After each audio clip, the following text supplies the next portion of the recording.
और लोकसभा में नेता प्रतिपक्ष आदरणीय श्री राहुल गांधी जी हमारे बीच पहुंचे हैं। श्री राहुल गांधी, श्री राहुल गांधी, कांग्रेस पार्टी।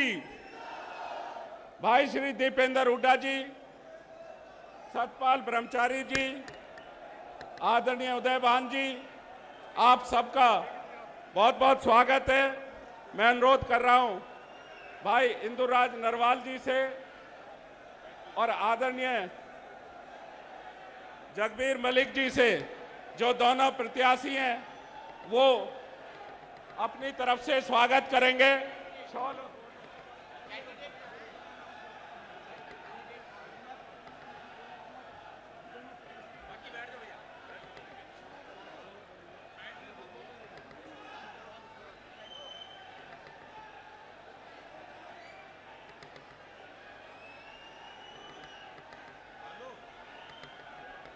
श्री जगबीर मलिक जी और श्री इंदुराज नरवाल जी, कांग्रेस के दोनों प्रत्याशी, पगड़ियों से और शॉल से स्वागत कर रहे हैं। हमारे जननायक नेता प्रतिपक्ष लोकसभा और देश के किसानों, नौजवानों, महिलाओं, सब मजदूरों, सभी के ऐसे जनप्रिय नेता जो हमेशा लोगों के लिए, न्याय के लिए लड़ रहे हैं, संविधान की रक्षा के लिए लड़ रहे हैं। आदरणीय श्री राहुल गांधी जी आपके बीच पहुंचे हैं। जगबीर मलिक साहब हमारे हल्का गोहाना के कैंडिडेट, पगड़ी पहनाकर स्वागत कर रहे हैं। भाई इंदुराज नरवाल जी हमारे बड़ौदा के हल्के के कैंडिडेट, स्वागत कर रहे हैं।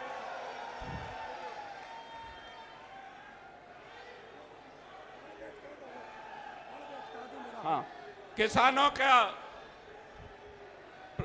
किसानियत का प्रतीक हल भेंट कर रहे हैं हमारे दोनों सम्मानित उम्मीदवार इंदुराज नरवाल जी, आदरणीय श्री राहुल गांधी जी को, और जगबीर मलिक जी, लगाओ ना हाथ दे दो।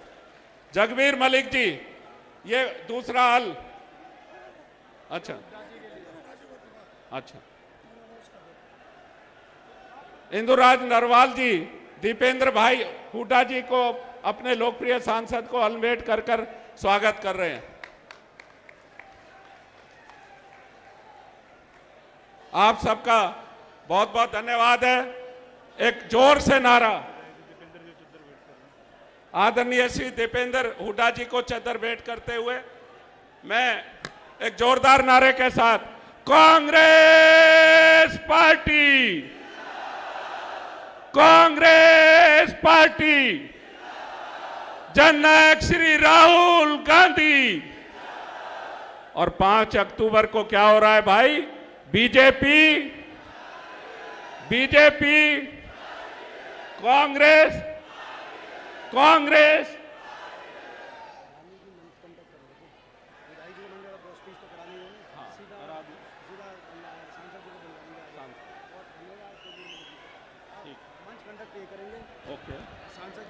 और अब मैं आपसे 2 नारे लगवाऊंगा। नारे लगाना।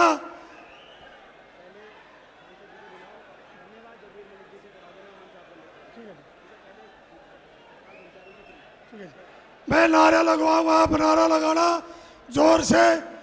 Rahul Gandhi, Rahul Gandhi, Congress party, Congress party, Deepender Hooda, Deepender Hooda. और अब मैं निवेदन करूंगा कि हमारे सोनीपत से सांसद सतपाल जी ब्रह्मचारी जी आए और आपको संबोधित करें। सतपाल जी ब्रह्मचारी। कांग्रेस पार्टी, राहुल गांधी, दीपेंद्र हुड्डा। परम सम्मानित आज के मुख्य अतिथि, भारत के शेर, लोकसभा में मजबूत आवाज, देश की आवाज, जिनसे मोदी,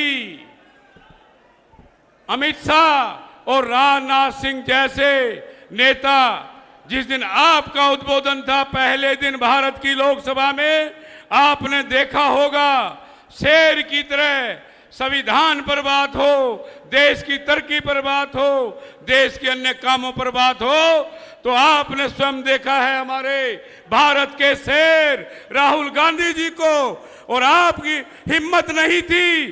कभी देश का प्रधानमंत्री उठता था, कभी देश का गृह मंत्री उठता था, कभी देश का विदेश मंत्री खड़ा होता था। तो भाई राहुल गांधी जी देश के प्रधानमंत्री बनेंगे, कांग्रेस जल्दी आ रही है। और हरियाणा में हमारे नौजवान साथी, रोहतक से एमपी, हरियाणा की मजबूत आवाज श्री दीपेंद्र हुड्डा जी ने जो कांग्रेस के लिए हरियाणा में क्रांति लाई है, हमारे नेता राहुल जी के निर्देश पर आज हरियाणा कांग्रेस में है। मैं धन्यवाद करना चाहता हूं हमारे माननीय श्री राहुल गांधी जी का, श्री दीपेंद्र हुड्डा जी का, और आपसे एक अपील करना चाहता हूं, श्री हमारे चौधरी छठी बार विधायक बनेंगे, चौधरी जगबीर मलिक जी को जिताएं, इंदुराज भालू को बड़ौदा से विजय बनाएं। निश्चित तौर पे हरियाणा में मजबूत कांग्रेस की सरकार बनेगी। मैं माननीय राहुल जी से कहना चाहता हूं, आपके नेतृत्व में जो भारत जोड़ो यात्रा निकली थी, ये उसी का नतीजा है। मान्यवर, आपने जो संघर्ष किया, 4000 किलोमीटर की यात्रा की, उसी निर्देश पर आपके हमारे नौजवान दीपेंद्र हुड्डा जी ने भाजपा से हिसाब मांगो यात्रा के तहत आपके पद चिन्हों पर चलते हुए हरियाणा में कांग्रेस की सरकार बनेगी। मैं कांग्रेस को और भाई हाई कमान को बधाई देना चाहता हूं। मेरे जैसे व्यक्ति को 24 दिन में मान्यवर आपने एमपी बनाया। मैं सभी जनता का भी आभार व्यक्त करता हूं और अपने नेताओं को प्रणाम करना चाहता हूं। राहुल गांधी, सोनिया गांधी, प्रियंका गांधी, मल्लिकार्जुन खड़गे, हमारे नेता चौधरी भूपेंद्र हुड्डा, उदय भान, जय हिंद, जय कांग्रेस। और अब मैं पहले बुलाऊं, आपने जयकारे लगाने हैं हमारे दीपेंद्र हुड्डा की, दीपेंद्र हुड्डा की, हमारे मेरे भगवान के स्वरूप 5 बार के सांसद दीपेंद्र हुड्डा जी आए और हमको संबोधित करने का काम करें। दीपेंद्र हुड्डा जी।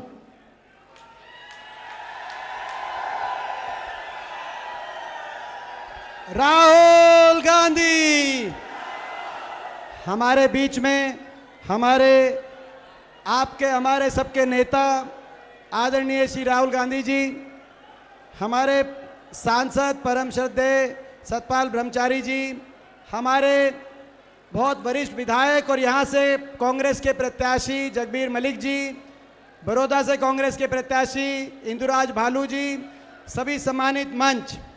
सबसे पहले मैं इस धरती पर, हमारे इस इलाके में पहुँचने पर जन जन की आवाज़ और भारतवर्ष के संघर्ष के प्रतीक राहुल गांधी जी का बहुत बहुत स्वागत करता हूं। आप सबकी तरफ से स्वागत करता हूं।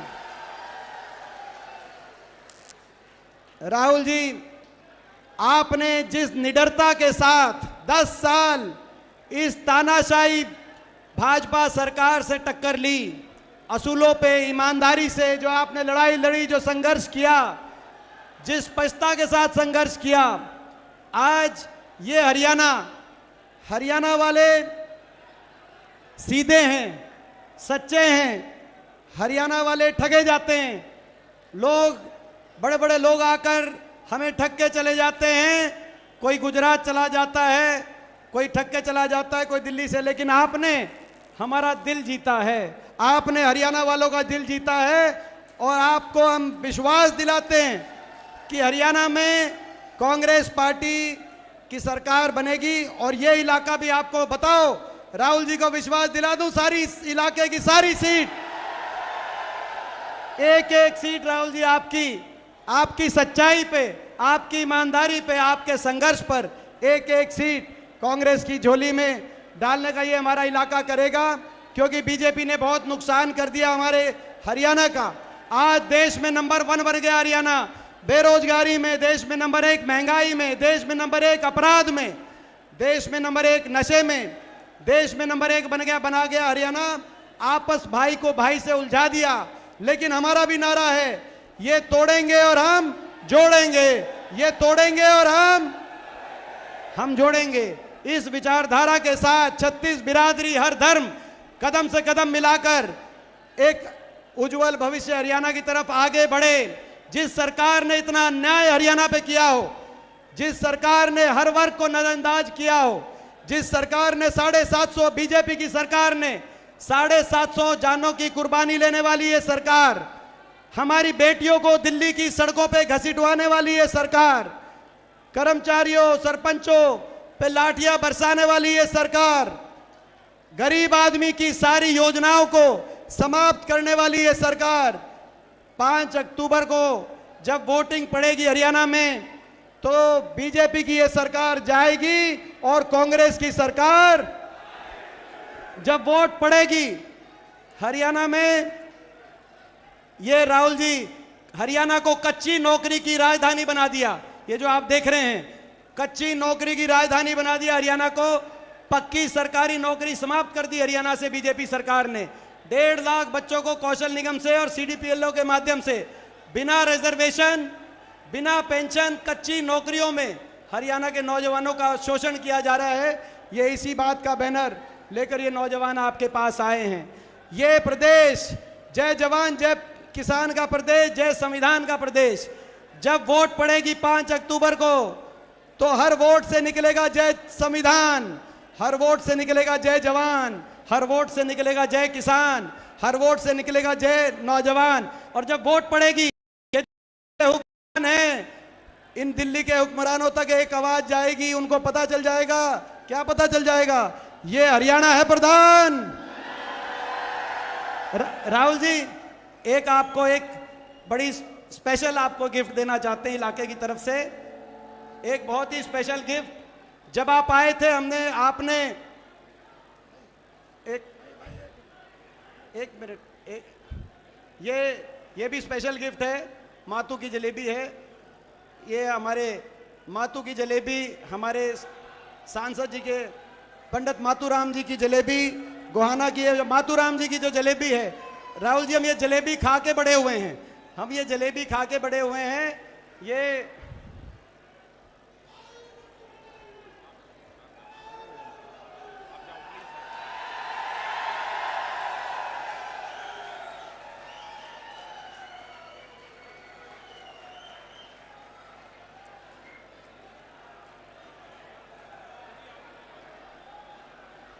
ये हमारा कल्चर है राहुल जी। ये पंडित मातूराम जी की जलेबी हम लोग बचपन से खा। एक स्पेशल गिफ्ट और इस इलाके की, आप आए थे यहाँ पर, आपने हमारी खेती किसानी देखी थी और आपने खेत में जीरी लगाई थी जी।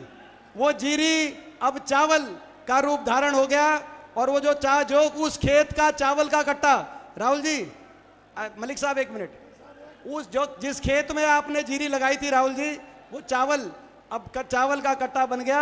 उस खेत का जमींदार हमारा भाई संजय, और ये जो चावल लेकर जिस वो खेत में आपने जीरी लगाई थी, ये आपको भेंट कर रहे हैं हमारे भाई संजय।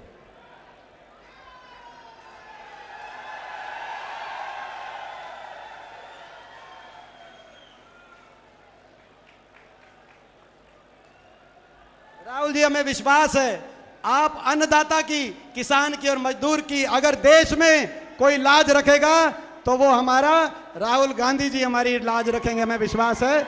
मैं इन्हीं शब्दों के साथ मैं आग्रह करता हूं, जन जन की आवाज, हमारे नेता जिनके नेतृत्व में पहले चंडीगढ़ और उसके बाद दिल्ली में आपको प्रधानमंत्री बनाने तक हम ये लड़ाई लड़ेंगे। राहुल गांधी जी आएंगे आपके बीच में, जिस घड़ी का आपको इंतजार था। राहुल गांधी, राहुल गांधी।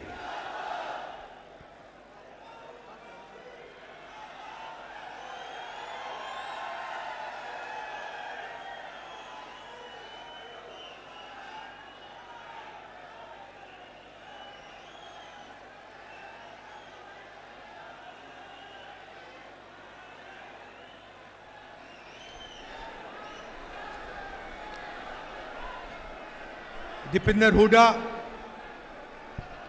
सतपाल ब्रह्मचारी जी,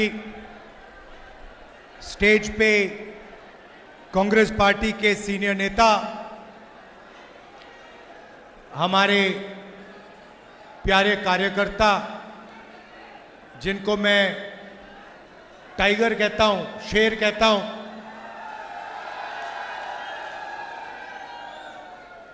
सुनाई नहीं दिया भाई।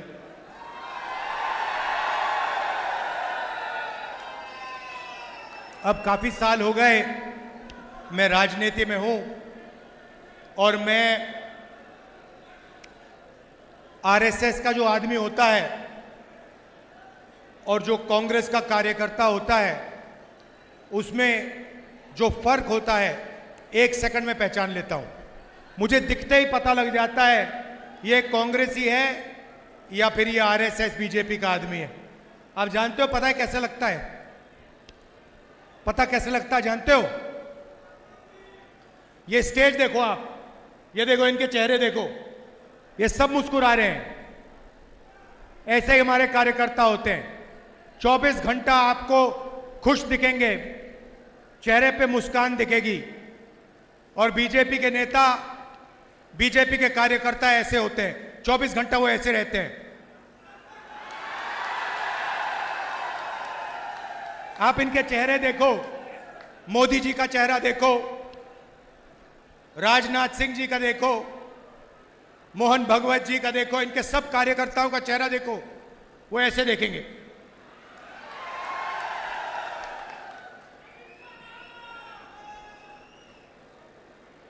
पता नहीं अजीब सी बात है, गडकरी जी मुस्कुराते रहते हैं तो वो थोड़ा अलग है, बट सारे के सारे इनके जो नेता हैं, इनके जो कार्यकर्ता हैं, 24 घंटा ये गुस्से में रहते हैं। और हमारे जो टाइगर हैं 24 घंटा मुस्कुराते रहते हैं, चेहरे पे सुख होता है। अच्छा, अंदर दर्द हो, अंदर दुख हो, मगर चेहरे पे दुख नहीं दिखेगा, डरते किसी चीज से नहीं है। ये कांग्रेस पार्टी का कार्यकर्ता है, आप जानते हो। अच्छा, कुछ साल के लिए बीजेपी वालों ने आक्रमण किया, थोड़े से जो कांग्रेसी डर गए, वो भाग गए, आपने देखा होगा। मगर ये लोग नहीं डरे, किसी से नहीं डरे, आप भी नहीं डरे। तो कांग्रेस का कार्यकर्ता खुश रहता है, जनता की आवाज सुनता है और डरता किसी से नहीं। इसीलिए मैं उसे टाइगर कहता हूं, शेर। और हमारी शेरनियां भी दिख रही हैं यहां पे। भाई और बहनों, लड़ाई इसकी है। ये संविधान जो है ये अंबेडकर जी की देन है, महात्मा गांधी जी की देन है, और इसी के लिए कांग्रेस पार्टी लड़ी थी। कांग्रेस के हजारों कार्यकर्ता इसके लिए मरे हैं। और आज यही सवाल है, सवाल यह है, बीजेपी इसको खत्म करना चाहता है। जो भी वो करते हैं इसको कमजोर करने के लिए करते हैं, चाहे वो अदानी की मदद हो, अग्निवीर योजना हो, जो भी इनका काम है ये इसको कमजोर करने का काम करते हैं। और जो भी हम करते हैं, चाहे कॉन्स्टिट्यूशन की रक्षा, चाहे मनरेगा हो, भोजन का अधिकार हो, किसानों का कर्ज माफ हो, जो भी हम करते हैं हम इसकी रक्षा करने के लिए करते हैं। यह फर्क है। वो चाहते हैं कि अंबेडकर जी की मूर्ति रह जाए, अंबेडकर जी की मूर्ति के सामने वो हाथ जोड़ते हैं, मगर फिर 24 घंटे जो अंबेडकर जी का सपना था उसको नष्ट करने में, खत्म करने में लगा देते। लड़ाई इसी बात की है। और आज मैं आपको यही बताने आया हूं कि राजनीतिक लड़ाई आज हिंदुस्तान में विचारधारा की लड़ाई है। यहां पे दो विचारधाराओं की लड़ाई है। एक आरएसएस, बीजेपी जो इसको खत्म करना चाहते हैं, जो जाति जनगणना नहीं चाहते हैं, जो रिजर्वेशन को खत्म करना चाहते हैं, और दूसरी तरफ कांग्रेस पार्टी जो इसकी रक्षा करती है, मर जाएगी मगर इसकी रक्षा करेगी। जिन्होंने आपको रिजर्वेशन दिया, जो रिजर्वेशन को 50% से आगे बढ़ाने का काम करने जा रही है, और जो जाति जनगणना का वायदा करी है और पूरा करेगी उस वायदे को। तो लड़ाई इन दोनों शक्तियों के बीच में है। और हरियाणा इस लड़ाई में, इस बड़े युद्ध में एक युद्ध है। अभी आपने मुझे जलेबी दी, कहां है जी, लाइए वो।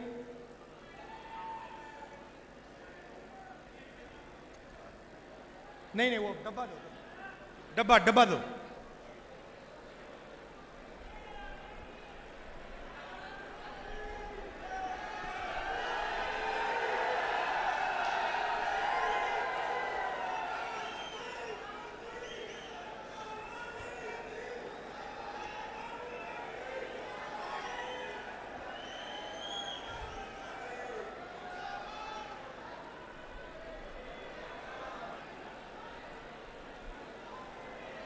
सॉरी, थोड़ा टाइम लग रहा है।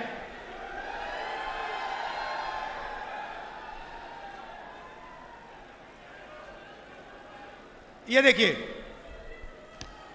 ये इससे आपको पूरी हरियाणा की हालत पता लग जाएगी। सबसे पहले जैसे ही मैंने आज ये गाड़ी में जलेबी चखी, मैंने अपने बहन को सीधा मैसेज भेजा। मैंने कहा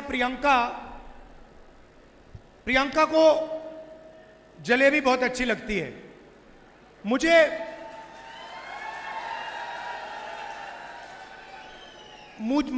आमतौर से दूसरी मिठाई अच्छी लगती है, मगर जैसे मैंने ये जलेबी चखी, मैंने प्रियंका को सीधा मैसेज मारा। मैं पढ़ लेता हूं जो मेरे फोन पे है। मैंने कहा, प्रियंका, आज मैंने अपनी लाइफ में सबसे अच्छी जलेबी खाई है। लिखा है यहां पे कि मैंने अपनी जिंदगी में सबसे अच्छी जलेबी आज खाई है। मैं तुम्हारे लिए आज शाम एक डब्बा लाने जा रहा हूं। अब इसमें हरियाणा के एक व्यक्ति का खून पसीना है। पूरा कॉन्सेप्ट उन्होंने बनाया, सालों से ये काम कर रहे हैं। होना क्या चाहिए, जैसे मैंने आज दीपेंद्र से गाड़ी में कहा, पुनिया जी से गाड़ी में कहा, होना क्या चाहिए कि ये जो आपकी जलेबी है पूरे हिंदुस्तान में जानी चाहिए। और उसके बाद बाकी देशों में, अमेरिका में, जापान में, अलग अलग रूप लेते हुए इसको दूसरे देशों में जाना चाहिए। आज इनकी दुकान में कितने लोग काम करते हैं? इनकी दुकान में कितने लोग काम करते हो? मान लो इनकी दुकान में आज 100 लोग काम करते हैं, तो अगर इनकी जलेबी बाकी हिंदुस्तान में जाएगी, बाकी दुनिया में जाएगी, तो शायद उनकी फैक्ट्री में एक दिन 10,000, 20,000, 30,000, 50,000 लोग काम कर सकें।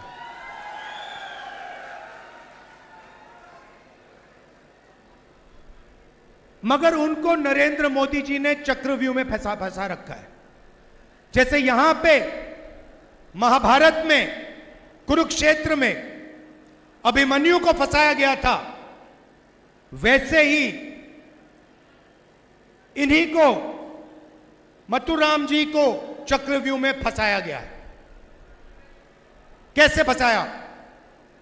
सबसे पहले नोटबंदी, उसके बाद गलत जीएसटी, उसके बाद अरबपतियों को, 2-3 अरबपतियों को बैंक का सारा पैसा पकड़ा दिया।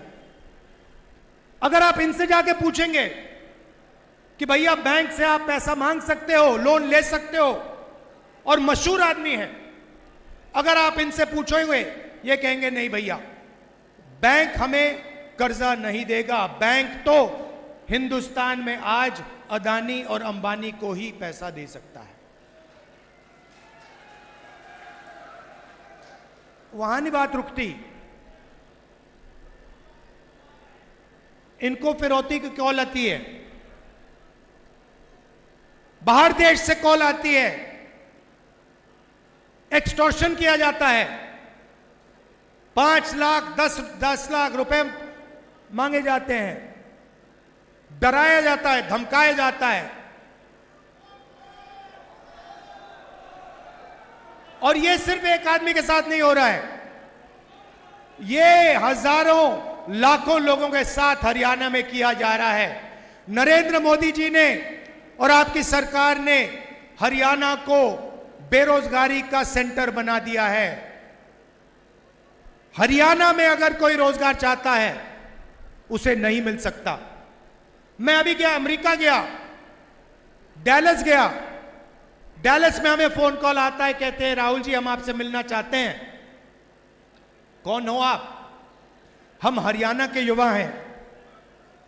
सॉरी, मुझे अभी बताया गया मथुराम जी को 2 करोड़ रुपए की फिरौती की कॉल आई थी। तो डैलस गया, डैलस में मुझे कहते हैं भैया हम आपसे मिलना चाहते हैं। आप कौन हो? हम हरियाणा के युवा हैं। डैलस में क्या कर रहे हो? हरियाणा से हम भाग के गए हैं। क्यों गए?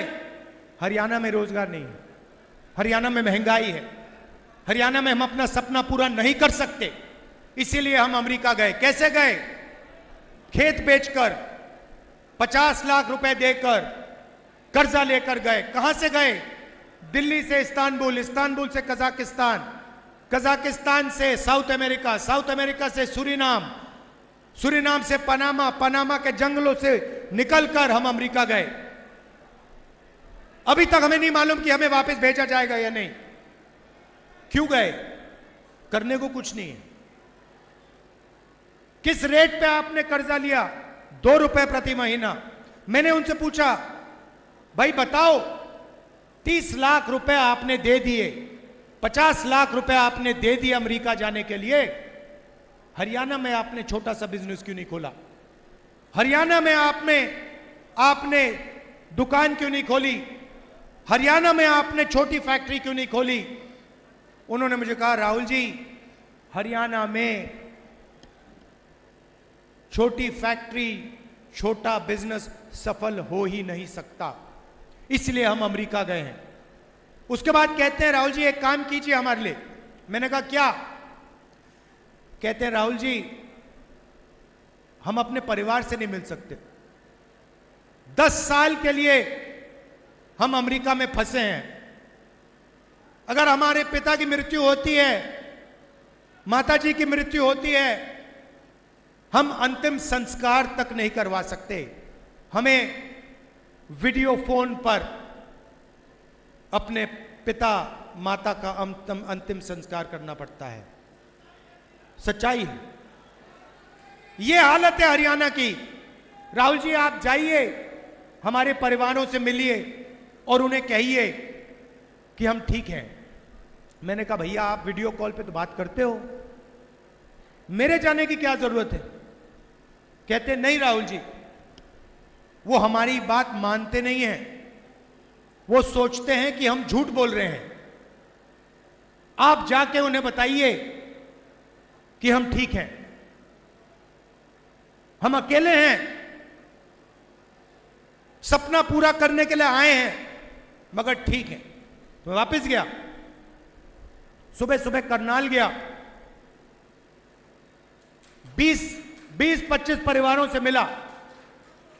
अजीब सी बात है, वीडियो कॉल पर, कंप्यूटर पर, एक तरफ अमेरिका में हरियाणा के युवा, हरियाणा के भविष्य अमेरिका में बैठे हैं क्योंकि उनको हरियाणा में रोजगार नहीं मिल सकता, दूसरी तरफ उनके परिवार। बातचीत चल रही थी, मैं सवाल पूछ रहा था। एक मां मुझे बता रही थी कि उसके बेटे को हर रोज अमेरिका में कोई आके पीटता है, एक्सीडेंट हो गया उसका, पेट की सर्जरी हुई, चल नहीं पाता है, खा नहीं पाता है, वो उसको देख नहीं पाई, मिल नहीं सकती उससे। और जब ये बातचीत कर रहे हैं, एकदम से एक चीख उठती है, चिल्लाता हुआ बच्चा भागता है कंप्यूटर के पास, कंप्यूटर को ऐसे पकड़ता है, चिल्लाता है, पापा पापा पापा वापस आओ, वापस आओ पापा, वापस आओ। पापा देखते हैं उसको, मुस्कुराते हैं।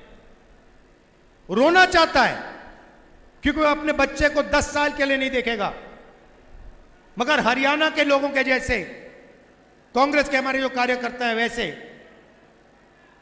दिल के अंदर दर्द है, मगर चेहरे पे आंसू नहीं दिखेंगे, चेहरे पे मुस्कान नहीं दिखेगी। वैसे ही वो युवा रोते हुए बच्चे को कहता है, बेटा घबराओ मत, सब कुछ ठीक है, वापस आ जाऊंगा। अपने बच्चे से उसको झूठ बोलना पड़ता है, वापस नहीं आएगा, 10 साल के लिए वापस नहीं आ सकता है। बीजेपी की सरकार की देन है, नरेंद्र मोदी जी की देन है। ऐसा हरियाणा हमें नहीं चाहिए।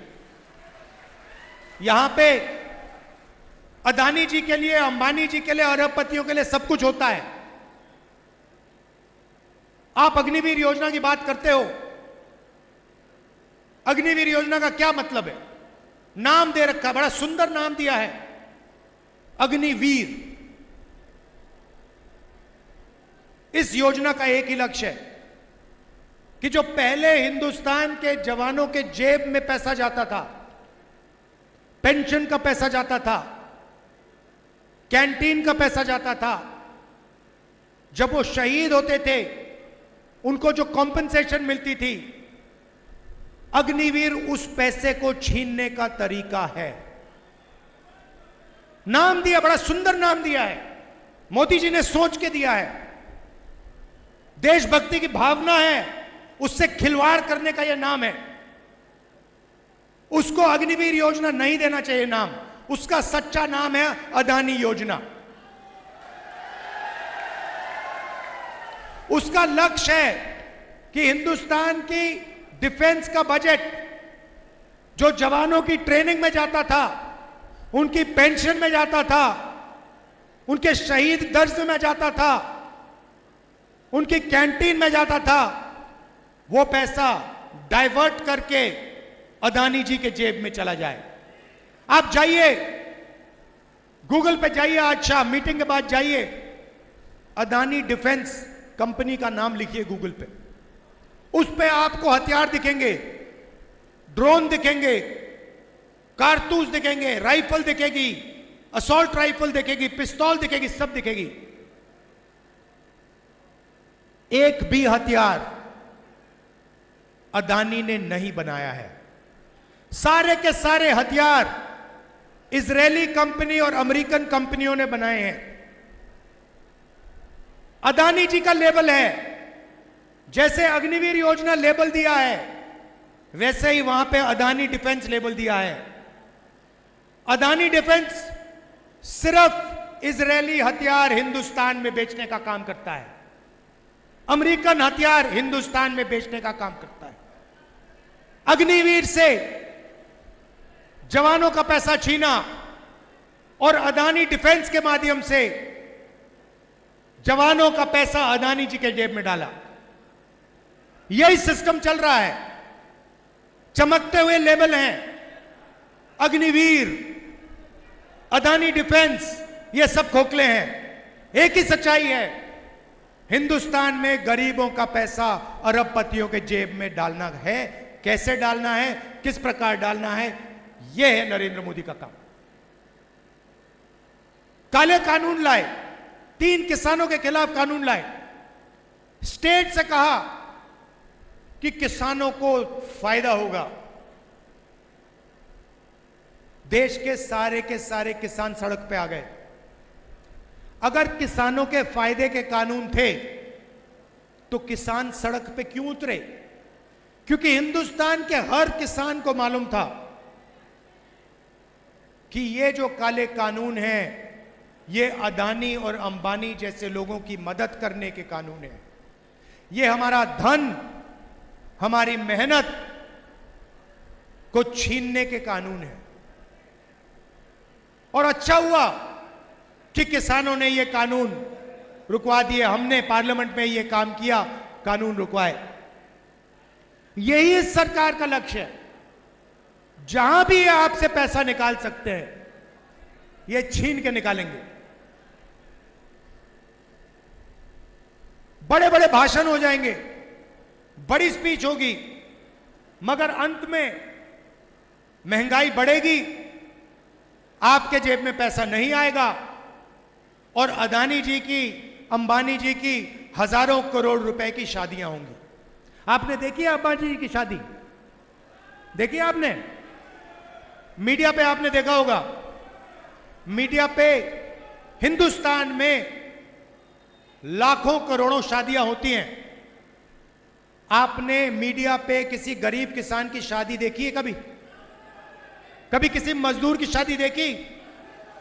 अंबानी जी की शादी आपने 5, 10, 15 दिन देखी। वहां पे डांस चल रहा है, गाना चल रहा है। मोदी जी को आपने देखा शादी में? देखा ना? देखा ना? राहुल गांधी को देखा शादी में? बात क्लियर हो जानी चाहिए, कौन किसके तरफ खड़ा हुआ है। बात क्लियर हो जानी चाहिए। मोदी जी चाहते भी तो उन्हें उस शादी में जाना पड़ता। अगर उन्होंने मन बना लिया होता कि मैं अंबानी की शादी में नहीं जाऊंगा, अंबानी जी को सिर्फ एक फोन उठाना, कहना मोदी जी आइए, मोदी जी को जाना पड़ेगा। अदानी जी का एक फोन लगेगा, अंबानी का एक फोन लगेगा, नरेंद्र मोदी जी को जाना पड़ेगा। मार्केटिंग उनकी वो करते हैं। मैंने इनको अपना दोस्त बोला, मीडिया के मित्र हैं हमारे, ये हमारे मित्र नहीं है, ये मोदी जी के मित्र हैं।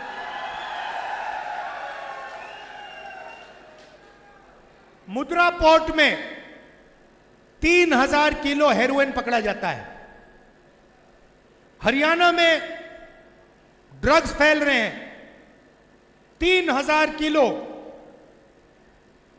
3000 किलो हेरोइन, जो मतलब लाखों लोगों की जिंदगी बर्बाद कर सकता है। 3000 किलो हेरोइन मुद्रा पोर्ट में पकड़ा जाता है। अदानी पोर्ट में मोदी जी ने कोई कार्रवाई की? कोई पकड़ा गया? कोई जेल गया? मोदी जी ने कहा कि मैं पता लगाऊंगा किसके ड्रग्स हैं, कैसे पकड़े गए, मैं पकड़ूंगा। बोला? एक शब्द नहीं बोला। क्यों? क्यों नहीं?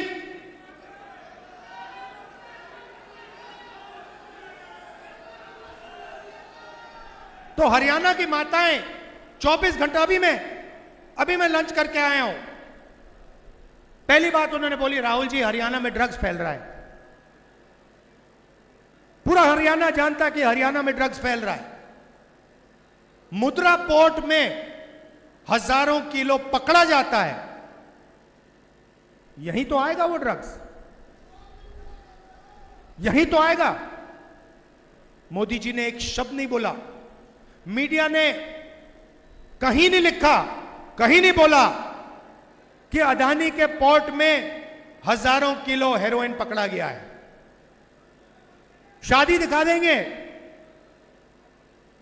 डांस नाच गाना दिखा देंगे, मगर अदानी जी के जो पोर्ट में ड्रग्स निकलेगा वो उसके बारे में कभी नहीं बोलेंगे, बोल नहीं सकते। ये हिंदुस्तान और हरियाणा की सच्चाई है, इसे बदलना है और बदलने का एक ही तरीका है। कल भाषण में प्रियंका ने, हुड्डा जी ने, शैलजा जी ने, सब ने बोला कि लोगों की रिस्पेक्ट होनी चाहिए।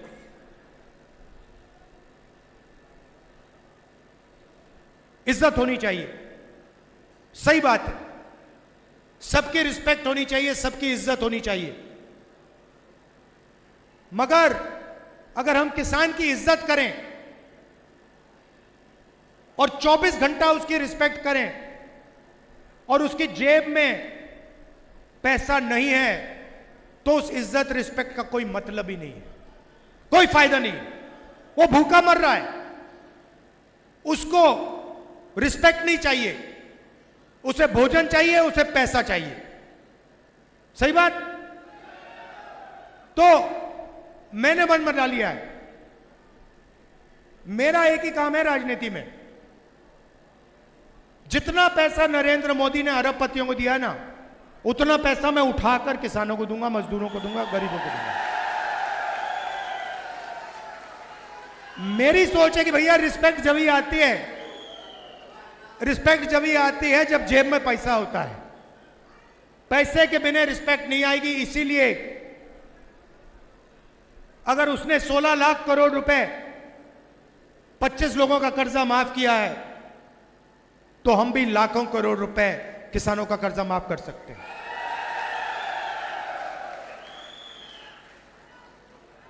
हरियाणा में मैंने कहा बड़े युद्ध में ये छोटा युद्ध है। हरियाणा में हम शुरुआत कर रहे हैं महिला शक्ति योजना। 2000 रुपए हर महीने हरियाणा की महिलाओं के बैंक अकाउंट के अंदर। आप आज 1200 रुपए का सिलेंडर खरीदते हो, चुनाव के बाद उसका दाम 500 रुपए होगा, 700 रुपए आपके जेब के अंदर एक्स्ट्रा। 2 लाख सरकारी रोजगार खाली पड़े हैं। नरेंद्र मोदी जी ने अरबपतियों को कॉन्ट्रैक्ट में दे रखे हैं, ठेकेदारी प्रथा चला रखी है। 2 लाख युवाओं को हरियाणा में कांग्रेस पार्टी की सरकार परमानेंट जॉब देने जा रही है। और भाइयों और बहनों, एक बात अच्छी तरह समझ लो, ये जो नौकरियां हैं, 2 लाख नौकरियां हैं, ये 36 बरादरियों को मिलने वाली हैं। हरियाणा में 36 बरादरियों को न्याय के साथ ये 2 लाख नौकरियां दी जाएंगी। ये परमानेंट नौकरियां होंगी। किसान को हम एमएसपी की गारंटी देंगे, और जो धान है जो आपका अभी खरीदा नहीं जा रहा है, चुनाव के एकदम बाद जो नई सरकार आएगी, आपका धान एकदम खरीदना शुरू कर देगी। 300 यूनिट बिजली फ्री में, और जैसे हमारा राजस्थान का प्रोग्राम था, 25 लाख रुपए का हेल्थ इंश्योरेंस। किडनी का ऑपरेशन कराना हो, दिल का ऑपरेशन कराना हो, कैंसर हो, प्राइवेट अस्पताल में आपको 25 लाख रुपए तक मिलेंगे इलाज करवाने के लिए। भाई और बहनों, हिंदुस्तान में पैसे की कोई कमी नहीं है।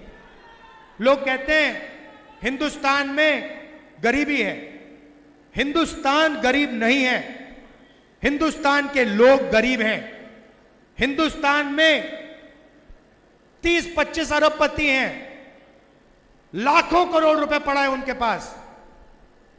हिंदुस्तान गरीब नहीं है, हिंदुस्तान की जनता गरीब है।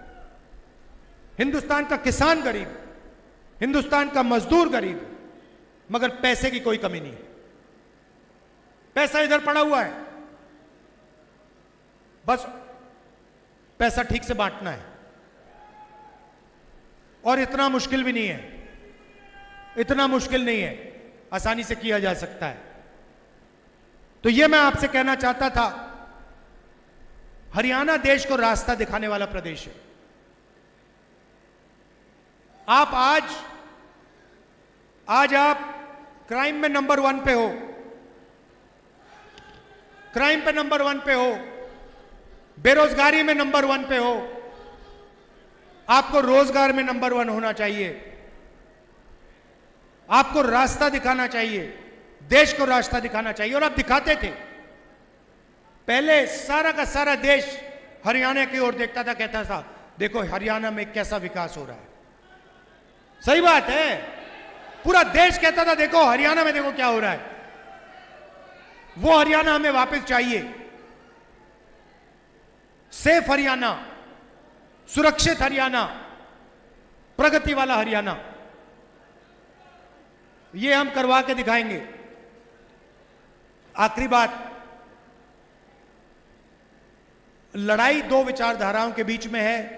एक तरफ कांग्रेस पार्टी कहती है कॉन्स्टिट्यूशन, संविधान की रक्षा, दूसरी तरफ बीजेपी कहती है इसको खत्म करो।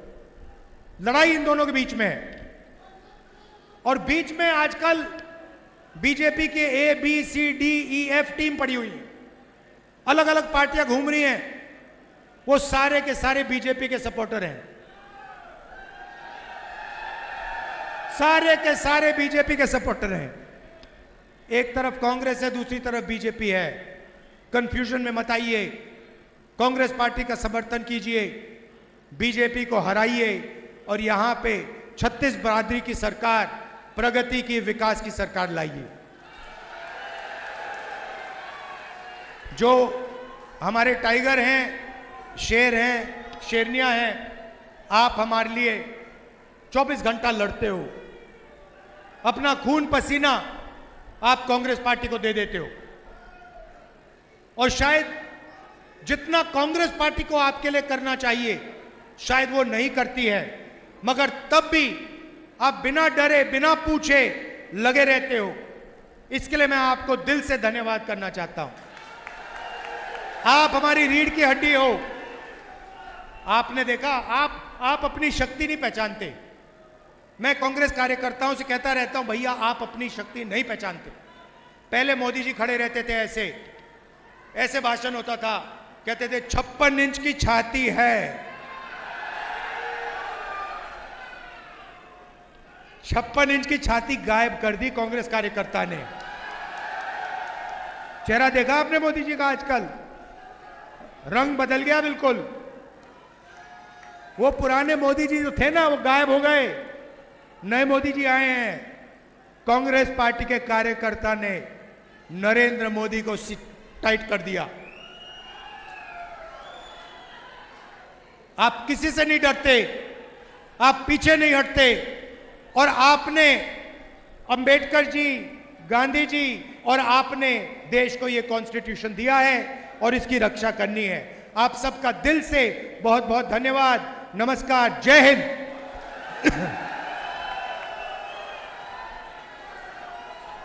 अच्छा, यूपीए ने एक सेकंड भैया, अभी बोलता हूं। यूपीए सरकार ने यहां पे रेल कोच फैक्ट्री दी थी, और नरेंद्र मोदी जी ने उसको वाराणसी शिफ्ट किया है। यह भी आप भूलिए मत। यहां पे हजारों लोगों को रोजगार मिलता, वो आपके हाथों से छीना गया। नमस्कार, धन्यवाद, जय हिंद।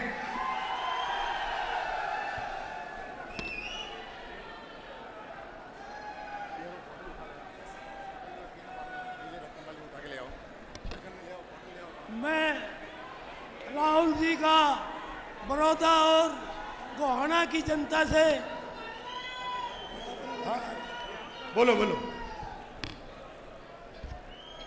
मैं हमारे नेता राहुल गांधी जी से कहना चाहूंगा कि आपने हल्का बड़ौदा के मदीना गांव में जो जीरी लगाई, आज वो चावल के रूप में हम आपको देना चाहते हैं, राहुल गांधी जी।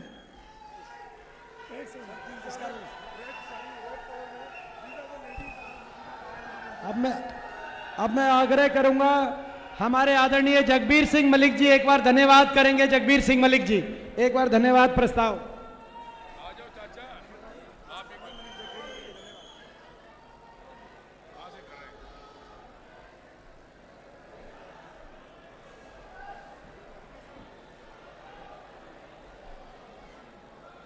हेलो, अब मैं गोहाना और बड़ौदा की जनता की तरफ से राहुल गांधी जी भावी प्रधानमंत्री का गोहाना में समय देने पर धन्यवाद करता हूँ।